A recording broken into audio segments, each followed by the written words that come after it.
This video is sponsored by Card Kingdom. If you click on the link in the description below, it'll take you to their store and they'll know I sent you there.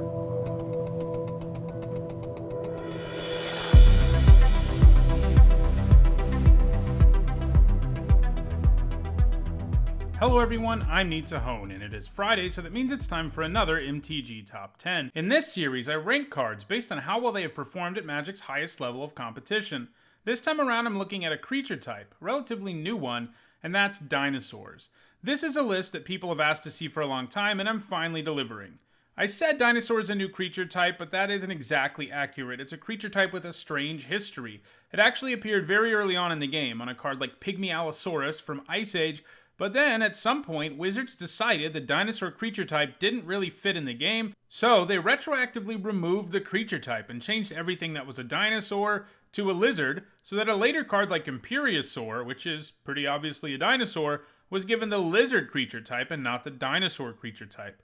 Of course, that all changed with Ixalan Block, where Dinosaur was reintroduced as a creature type and became a heavily supported tribe. And that means that Wizards went back again and returned the Allosaurus to its original creature type and switched a card like Imperiosaur to Dinosaur. To be eligible for this list, a card had to either have the dinosaur creature type or be capable of giving you a dinosaur creature token. In all, there were 101 cards that were eligible for this list, and of those, I'm going to talk about the 10 that have made the biggest impact on competitive Magic. Before we get started, a quick reminder on how I score cards in these videos. A Pro Tour, Players Tour, or Mythic Championship top 8, as well as Legacy and Vintage Championship top 8s are worth 2 points, and a Grand Prix or Magic Fest top 8 is worth 1 point. Now, let's get started. At number 10, it's Ripjaw Raptor. In Ixalan Block, the Enrage mechanic was introduced and is only featured on Dinosaurs. When these dinos get damaged in any way, they do something. In the case of the Raptor, you get to draw a card. The Raptor also brings nice stats to the table for the mana investment. The Raptor's Enrage trigger makes it so that your opponent will have a hard time ever coming out ahead against you, since if they do anything that damages it, including using a removal spell that does damage, you'll be netting a card at the very worst. It also means blocking this or attacking into it is not very appealing. In Standard, it found the most success in sideboards of control and combo decks, where it can be brought in against more aggressive decks as a creature who is difficult to attack through that also grants you some serious card advantage. The Raptor may be done putting up points because it hasn't seen much play in non-rotating formats, including Pioneer. At number 9, it's Snubhorn Century. In the right deck, the Sentry is a 1-mana 3/3, and that is obviously an incredible deal. The Sentry saw play in Standard, in particular in White Weenie and Boros aggro decks, which ran cards like Legion's Landing and History of Benalia, cards that can quickly get you to the requisite 10 permanents to turn the Sentry into a threat. Like Ripjaw Raptor, Snubhorn Century hasn't seen any play since rotating out of Standard. This might make it hard for the Sentry to hang on to its spot should some more dinosaurs arrive on the scene in the future. At number 8, it's Rotting Regisaur, another highly efficient dinosaur. This one is a 3-mana 7/6.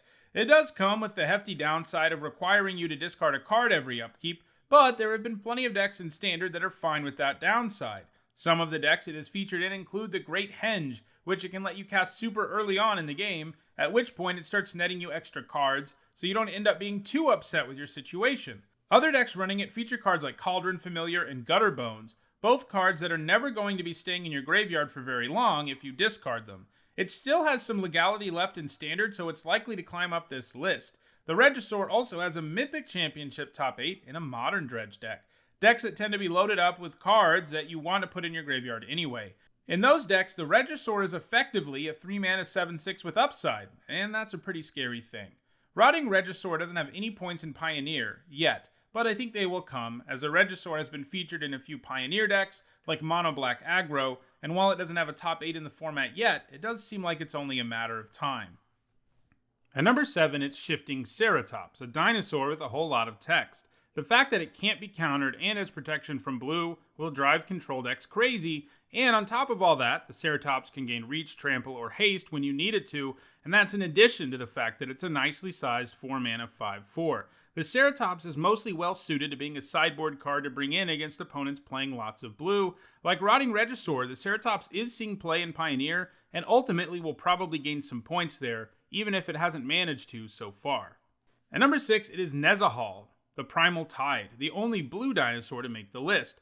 Nezha Hall has all the traits you want for a control deck win condition, especially against other control decks. He's huge, he can generate card advantage for you, he's uncounterable, and he can protect himself with that flicker effect. Discarding 3 cards is kind of a steep cost, but the fact that Nezha Hall draws you cards every time your opponent plays a non-creature spell helps soften that blow, and makes it very hard for your opponent to ever come out ahead after you play this scary sea dinosaur.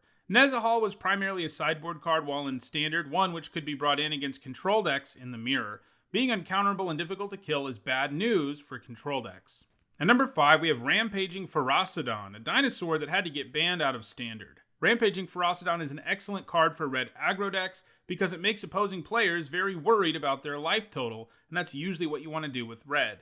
The total package of being a 3-mana 3/3 with Menace, stopping the opponent from gaining life, and damaging players every time one of their creatures enters the battlefield meant that the Ferocodon often had you on a deceptively quick clock, especially because the decks he was played in were incredibly fast to begin with and had lots of burn that could go to the face. From September 2017 until January 2018, when the card was banned, Red Deck Wins, particularly a variant called Ramanop Red, was the most dominant deck in Standard. This deck rapidly killed people, and the presence of the Ferocodon made it so that the usual strategy against such a deck, gaining life, wasn't so easy. Both the Ferocodon and Ramanop Ruins were banned in January, but in that short window, the Ferocodon still managed to put up 17 points. It was briefly unbanned near the end of its time in Standard, but it didn't really have any opportunities to gain points.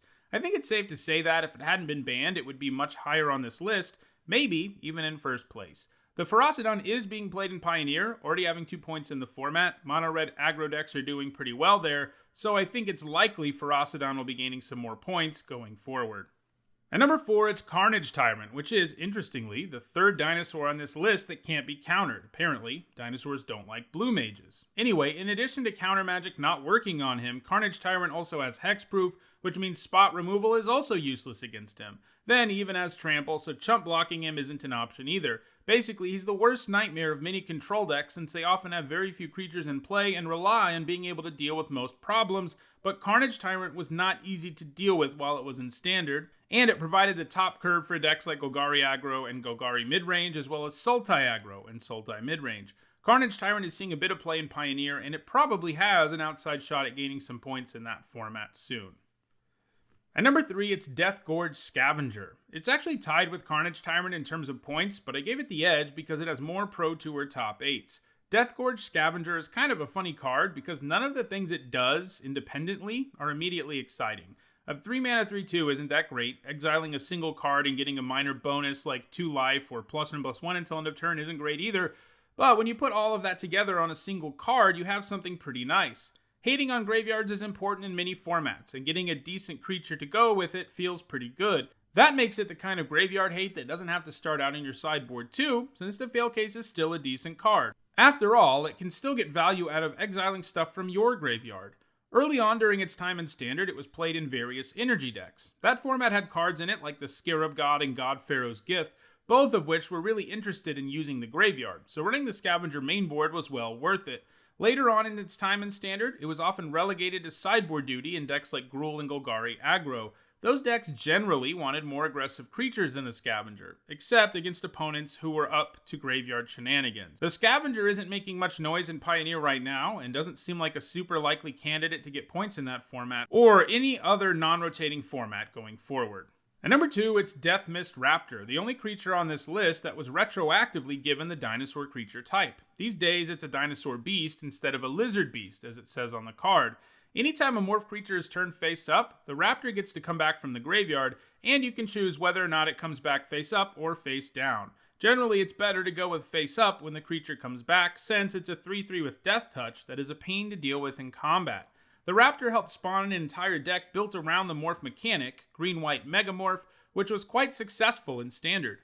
Having a creature like the Raptor who just refuses to stay dead is a pretty good way to grind out a win, especially if you combine it with the other frightening green Megamorph creature, Den Protector. The two of them provided the deck with serious value. It was a pretty good inclusion even in decks that only had 1 or 2 morph creatures too, especially if the other one was Den Protector since it had reasonable stats to begin with. In addition to those Megamorph decks, it was also played in Dragon Control, Devotion to Green, Collected Company, and Abzan. And at number 1, it's Thrashing Brontodon. Yet another dinosaur with very good stats for the cost as a 3-mana 3/4. The Brontodon can also give itself up to take out an artifact or an enchantment, and that's some nice utility. Earlier I mentioned people could main board Death Gorge Scavenger because it was pretty good, even against opponents without any graveyard stuff.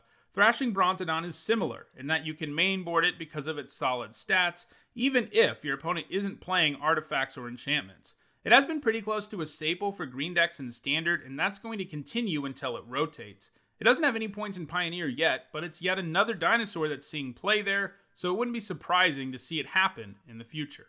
Well, that does it for this MTG Top 10. If you enjoyed this video, don't forget to like it and share it so that others can enjoy it too. If you want to make sure you catch future MTG Top 10s, don't forget to subscribe, and if you want to catch up on the ones I've already done, you should see the playlist on your screen now. Thanks for watching.